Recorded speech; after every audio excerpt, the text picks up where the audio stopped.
Hello நண்பர்களே, குவைத்தில் இருந்து மாதம் 7,000லேருந்து 8,000 பேரை வெளியேற்றிக்கிட்டே இருக்கணும். அதற்கான செக்யூரிட்டி கேம்பெயின் குவைத்தில் நடக்க போகுது. அடுத்து 28 வயசு மற்றும் 38 வயசு இந்த இருவரும் சேர்ந்து டீசல் திருடி விற்றுருக்காங்க.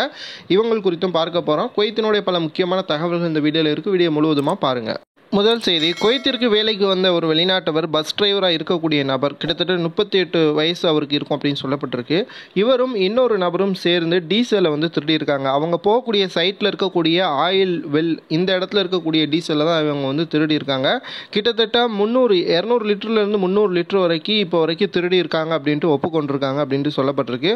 குவைத்திற்கு வேலைக்கு வாரோம், நாம் கம்பெனியில் என்ன சொல்கிறாங்களோ அதை மட்டும் செஞ்சுட்டு நம்முடைய வேலையை பார்த்தோம் அப்படின்னா நம்ம குவைத்தில் சம்பாதிக்க முடியும். தேவையில்லாத இல்லீகல் வேலையை பார்த்தா இப்போ மாட்டிக்கிடுவீங்க. யாருமே இப்போ இல்லீகலாக பார்த்து சம்பாதிக்கலாம் அப்படிங்கிற நினைப்பெலாம் வேணாம். குவைத்தை பொறுத்த வரைக்கும் ரொம்பவே செக்யூரிட்டி செக்கிங்லாம் பயங்கரமாக இருக்குது. ஸோ ரொம்பவே கவனமாக இருங்க. திருட்டு வேலைகளில் முடிஞ்ச வரைக்கும் ஈடுபடாதீங்க யாரும். அடுத்த செய்தி, குவைத்தில் வேலை செஞ்செல்லாம் சம்பாதிக்க முடியாது, அதனால் நேராக எக்ஸ்சேஞ்சில் போய்ட்டு பணத்தை எடுத்துரும் அப்படின்ட்டு இப்போ நிறைய பேர் கிளம்பிக்கிட்டாங்க போல்.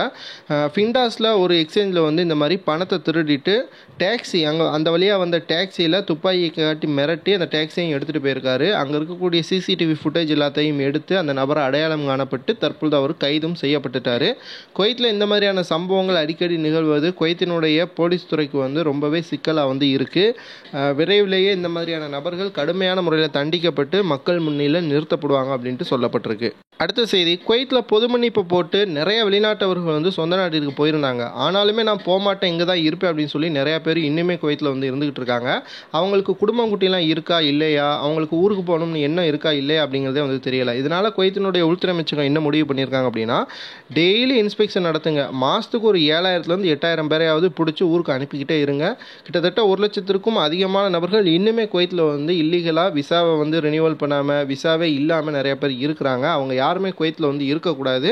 டெய்லி அந்த செக்யூரிட்டி கேம்பெயின் கடுமையான முறையில் பண்ணி மாதம் ஒரு 7,000லேருந்து 8,000 பேரை எப்படியாவது பிடிங்க அப்படின்ட்டு உள்துறை அமைச்சகம் உத்தரவு போட்டிருக்காங்க. அப்புறம் என்ன, இனிமேல் எல்லாருமே வெளியே போகும்போது முக்கியமாக சிவில் ஐடி, உங்களுடைய டாக்குமெண்ட் ப்ரூஃப் எதையாவது கண்டிப்பாக வெளியே போகும்போது எடுத்துகிட்டு போங்க.